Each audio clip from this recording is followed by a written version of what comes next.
இன்றைய கடவுளின் வார்த்தை இதோ, என் அருள் உனக்கு போதும்.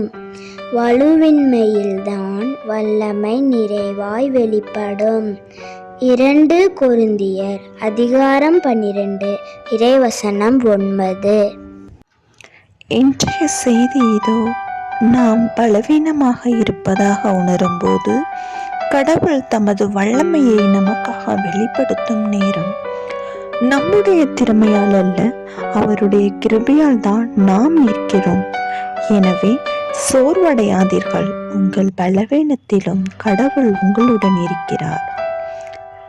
ஜெபம். அன்பின் ஊற்றே எம் இறைவா, நாங்கள் நம்பிக்கை இழந்து பலவீனமாக இருக்கும்போது ஆண்டவரே, உமது கிருபையால் எங்களை தாங்கியருள இறைவா, உம்மை மன்றாடுகின்றோம். ஆமேன்.